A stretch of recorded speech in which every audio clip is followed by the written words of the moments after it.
हे तू आत्ताच सांगतो, हे तू स्वीकार.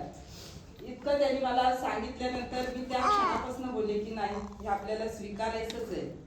मी आज ना उद्या कुठल्याही क्षणी या क्षेत्रामधनं बाहेर पडणार आहे.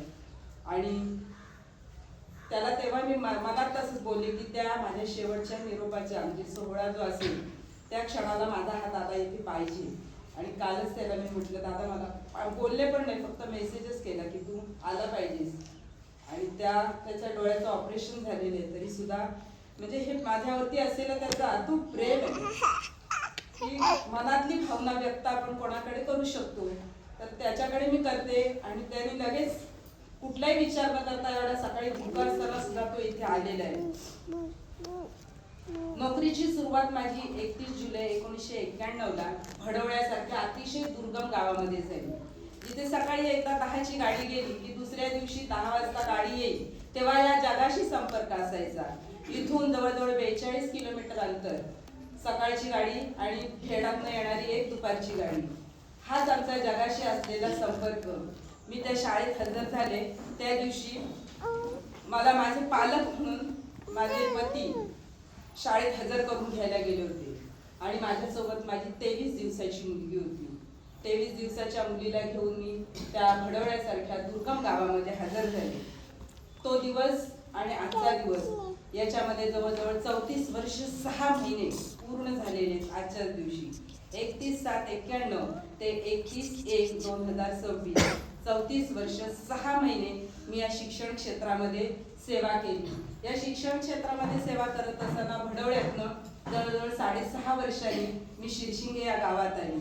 त्यावेळी पहिलीमध्ये माझी मुलगी दाखल झाली होती, म्हणजे ती जिल्हा परिषद शाळेमध्ये शिकली. आणि मुलगा माझा तेव्हा आता त्याची जी मुलगी मांडीवर आहे तेवढाच होता.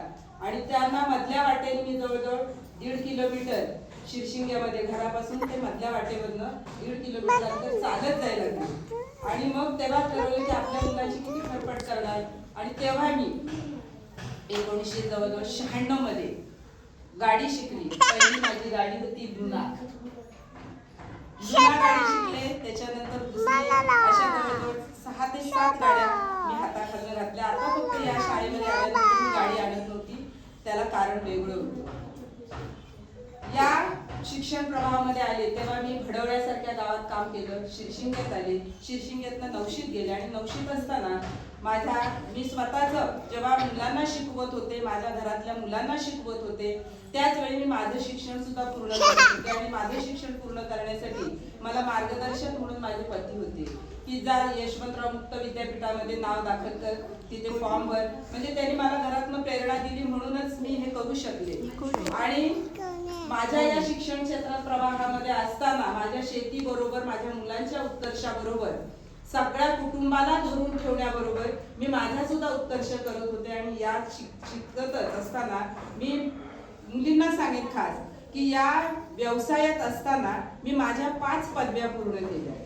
आणि त्या 5 पदव्या घेतल्यानंतर मला प्रमोशन सुद्धा मिळालं. आणि प्रमोशन मी पिसई सारख्या मोठ्या गावात गेले आणि तिथे 13 वर्ष काम केलं.